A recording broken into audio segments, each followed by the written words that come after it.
not usually a fan of prescribed diets. I live by more of the anti-diet mantra.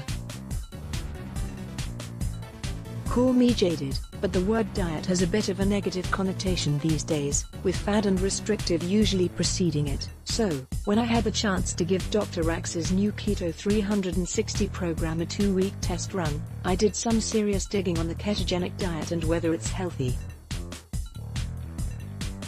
Here's what I learned about the keto diet. You essentially swap a high-carb diet, which most Americans tend to eat, for a diet that's very high in fat, the healthy kinds, moderate in protein, and very low in carbohydrates. The idea is that you change the source from which your body gets its energy, and burns calories, from glucose, from carbohydrates, to ketones, from fat. This shift doesn't happen after one bulletproof coffee, though. It usually takes a few days of eating this way for your body to reach ketosis, where it's looking to fat as its first source of fuel. Once there, though, your body will be burning fat all the time, says Dr. Axe. It doesn't matter if you're working out or sleeping, or what you're doing, your body continues to burn fat in ketosis. Armed with the 411 on how the keto diet works, I felt encouraged and relieved. The concept is rooted in nutrition and weight loss science. And from my initial conversations with Dr. Axe, I liked knowing that ketogenic diet results are always meant to be time-bound. Eating this way is not a lifestyle, and that makes sense. You may have heard that the keto diet was ranked last in the US News and World Report's 2018 list of the best and the worst diets. While I embarked on this journey before that news came out, I would have given the keto diet a try regardless. Part of the criteria for that ranked list was whether a diet was sustainable and easy to follow. The keto diet is neither, but it's not designed to be. I don't recommend people follow strict ketogenic diets for their life, says Dr. Axe. I recommend 30 to 90-day periods, and after that moving into more of a cycling phase, where you can cycle in and out of keto. Dr.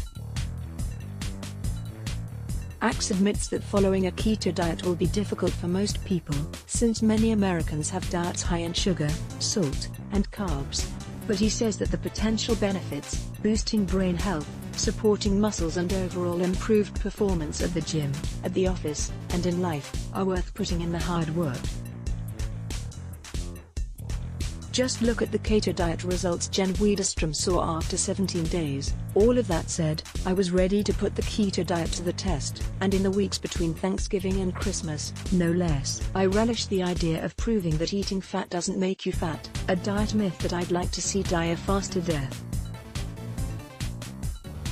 Prep period. All new habits need a plan. Luckily, I had the Keto 360 blueprint, which mapped out how this was all going to go down. Drive. Axe at my disposal for all the questions, a Keto 360 approved food list, and a husband who agreed to jump on the 2-week keto bandwagon with me. Research shows that having a buddy system will increase your rate of success in fitness, a diet, and even sticking to your New Year's resolutions. Still, sitting down to figure out my first week of keto diet meals and snacks was daunting. Side note, I knew that if I was going to succeed at this, I'd have to be able to buy lunch. Luckily, Thrive. Axe is totally on board, saying that most cafe salad bars will have what I need to create a keto meal, a big spinach salad with salmon and avocado, for example. Keto meals seemed so heavy and rich to me, and it just wasn't how I was used to eating. Plus, I consider myself a flexitarian, so the thought of eating more meat, and more often than I typically would, gave me pause. Dr. Axe assured me that even vegetarians could pull off a keto diet if they planned well enough. Vegans can, too. That said, he's a proponent of animal products and red meat specifically, because of the iron it provides for women, who are more susceptible to deficiency, and because it can bolster energy when carbs are lacking. These are the other things vegetarians need to be aware of before going keto. Still, I enjoy cooking and I plan my meals on the regular anyway. With a keto food list in hand and advice from Drive, Axe in my mind, I filled my grocery cart with family-size versions of what I regularly buy: apples, berries, nut butter, kale, and a lot more meat than I ever have in my cart at one time: ground lamb, chicken, real bacon. What was missing? Some of my usual high-carb items, like whole grain English muffins, orange juice, butternut squash, and tortilla chips. While I was feeling pretty confident about my ability to cut back on obvious carbs, I felt less sure about doubling up on my fat. This is one aspect of the ketogenic diet that I think a lot of people misunderstand. Keto is not just a low-carb diet, it's a high-fat diet, too. I can tackle coconut oil and avocado just fine, but there was one thing about the next 2 weeks that was looming over me: the intermittent fasting, Dr. Axe built into his program. Not all keto diets include this. On Keto 360 you can choose from 3 different eating windows, and I went for the longest, noon to 8 p.m., which meant I wouldn't be eating solid food until midday. I have an active fitness schedule, which needs fuel and recovery on a regular basis, so I was concerned I'd really miss my morning yogurt with berries and be left feeling hangry by 10 a.m. Not to mention, some food pros feel the potential benefits of intermittent fasting might not be worth the risks. Drive. Axe assured me that not only could I handle the but that temporarily starving the body this way will allow it to heal. When you're fasting for a period of time, you're essentially letting the systems of your body completely rest and recover. And he's right. This is exactly why sleep is the most important thing for weight loss and health, why there are such things as beauty night creams, and why rest days are crucial to meeting any fitness goal. The breaking down of food, the rapid turnover of cells, and the repairing of muscle tears all happen during rest. Thus, it's not like I couldn't feed my body anything until noon. Low-carb keto drinks such as tea, water, and coffee were all options, and Drive. Axe suggested adding protein, such as his bone broth or collagen protein powders, to my liquids to help fend off hunger. So, throughout my 2 weeks, I experimented with Drive. Axe's bone broth protein and collagen protein, as well as unsweetened non-dairy milks such as almond and oat milk. I'll cut to the chase on this one. While expert opinion is mixed on the bioavailability of collagen powder and its potential health benefits, through trial and error, I landed on coffee with oat milk and collagen peptides as my go-to morning brew. I also took some of Dr. Axe's Keto Fire supplements in the morning. They contain exogenous ketones, which is a fancy way of saying bonus ketones my body doesn't produce on its own. With meals planned, research done, and supplements on hand, I was ready and excited for the challenge. Here's a snippet of my 2-week experience, and the keto diet results that came with it. Day 1, it's 8:15 a.m., and my stomach is growling. It knows it's time for its breakfast, and I'm depriving it. I blended my protein coffee and ran out the door. My first thought is that the vanilla flavor is a nice complement to black coffee, but toward the end of the thermos, I realized that no matter how you dice it, vanilla bone broth protein coffee is not the same as a vanilla blonde roast with skim milk.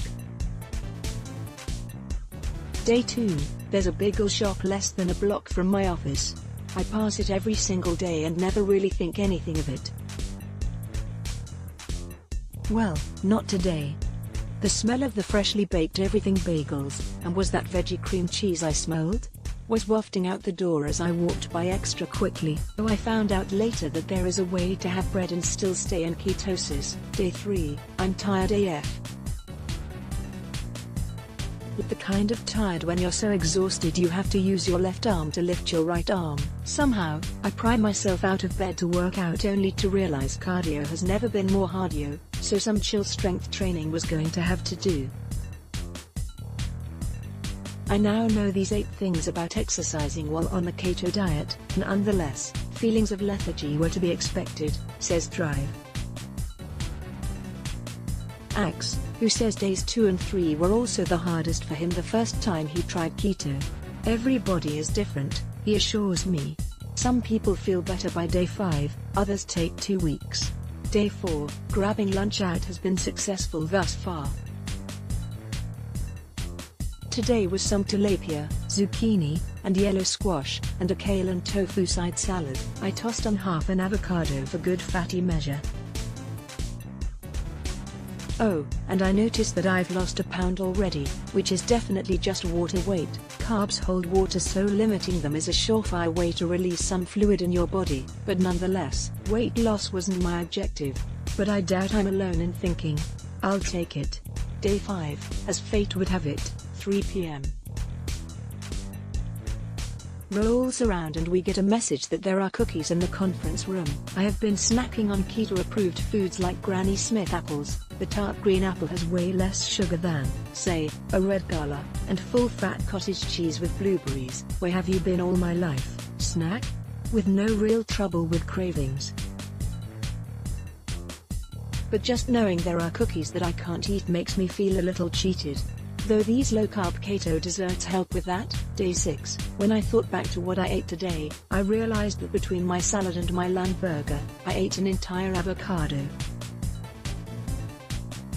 Keto 360 plan recommends no more than half an avocado a day, and most nutritionists would probably agree. While the creamy, green fruit is filled with a lot of healthy fats, which I need in excess to stay in ketosis, at 300 calories a pop, that can quickly add up. 1 gram of fat equals 9 calories, opposed to 4 calories per gram for both protein and carbs. Photo, Instagram, at Alyssa_Speracino. It's true that calories are not the only thing that matters in your diet. But if you're trying to lose weight, which is a major reason many people tried the keto diet, being mindful of combining all those high-fat foods is important for success. Day 7, peak exhaustion set in back on days 3 and 4, but I rounded the corner and started to feel more like myself the last couple days. Now at the halfway mark, I feel like I've gotten this keto meal planning thing down, even if the food isn't everything I hoped and dreamed. More on that below. Plus I'm able to effectively train the way I'm used to. Over the weekend I hit the bar, the bike, and the kettlebells, and it feels great. I have my energy back and then some. And I simultaneously feel lighter, down another pound, and stronger. Day 8, I'm still struggling to find a morning beverage that I enjoy and that keeps me full, so I try flavorless collagen protein powder with my coffee plus a splash of macadamia nut milk. It still isn't the same as a French press with cream, but it's a win. On the solid food front, I'm starting to get a little grossed out about all the meat I've eaten in the past week. It's more than I'd normally eat in 3 times as long. Lamb burgers, turkey lettuce wrap tacos, chicken salads. My digestion is off, even though I take probiotics every morning, so Drive Axe recommends his Keto Digest supplements at lunch. They contain fat-digesting enzymes to help break down the extra fat and protein that my body isn't used to consuming, and it helps. Day 9, I caved. I was running out the door for a morning workout and I had a hefty spoonful of peanut butter this morning, but I was hungry, okay? While I silently wonder if that's enough to send me out of ketosis, there's really no guilt. Food should never make you feel guilty, emo. I need fuel for my workout, period. Day 10, I'm starting to get sick of the same foods that I know are safe bets. And the number of times I've googled, is_keto? Is getting out of hand. I've realized that the only real gripe I have with the keto diet is that there are so many healthy, nutritious foods that you can't eat while on it. Maybe that's why experts say you should give up restrictive diets once and for all. Carrots? Sweet potatoes? Brussels sprouts? What vitamins and nutrients am I missing out on by leaving these foods off my plate? Day 11. The women at the salad shop accidentally put bread in my bag even though I said no bread. I threw it out on my way out the door. Today is a sad day. In other news, my energy is still kicking. I've been keeping up with my workouts, and I lost another pound. I kind of hate weighing myself this often. Day 12, Drive Axe assured me from the beginning that I'd be able to stick to my usual kind of workouts, and I'm happy to report that I can keep up with my favorite boxing and cycling classes without feeling dead halfway through. Day 13, I have a love-hate relationship with this intermittent fasting thing. I think it's working, and by that I mean I'm losing some weight. Plus, improved body composition and definition can come with weight loss. When I asked Drive Axe if I should attribute my success to keto or if, he says both. I would say 80-20, it's more strongly in the favor of keto, but intermittent fasting does help as well, he says. The fat-burning capabilities of keto have more strength behind it when it comes to weight loss, specifically, he adds, but the intermittent fasting can be great for digestion and just feeling good. Day 14, today is the last day on the Keto 360 plan, so naturally I wear my Body by Butter tank to my morning workout. The class incorporated heavy lifting circuit training and cardio bursts, and I felt like I could go for round 2 when it was over. In the end, I'm pleased with my keto diet results both internally and externally. I lost 4 pounds in 2 weeks, gained some energy and efficiency with my training, and more often than not felt that I could see better muscle tone instead of feeling bloated or weighed down. While the ketogenic diet may not be my go-to on a regular basis, Drive Axe's final feedback was encouraging. He says, because I've now had a successful keto trial run, if I wanted to cycle through some keto weeks, or even a month, next time, I'd be able to easily, potentially reaching ketosis even more quickly. While going full force back on the carbs could derail me or anyone else who wants to keto cycle, Dr. Axe says the odds are in my favor. 90% of the time, if someone's done it once, they will get into ketosis quicker and easier the next time, he says. In fact, he says my already somewhat balanced diet is part of why I didn't experience the keto flu. Some people report feeling sick to their stomach, irritable, and dizzy, among other flu-like symptoms, for the first few days or even weeks of keto. People who transition from a very high-carb and high-protein diet to a high-fat diet are more susceptible to these rare but extreme symptoms, he says. This is why he says he built a feast phase, when you're adding fats into your diet without really restricting your carbs, into his Keto 360 plan as a way to ease your body into ketosis. If someone is a fairly good eater, and they already do have a moderate amount of fat in their diet, not high fat but moderate, typically they'll transition pretty well, he says. Many people may look at my side-by-side before and after pics and think, she was fit before and she looks the same now. Isn't it strange how differently other people see you versus how you see yourself? But eating and exercise should always be about more than the aesthetics. How do your diet and fitness habits make you feel? Food is fuel, and recovery, for the activities you like to do most. If eating well means you gain some perspective, then ending up with a better butt is just icing on the cake. BTW, I can have cake now. This article originally appeared on shape.com.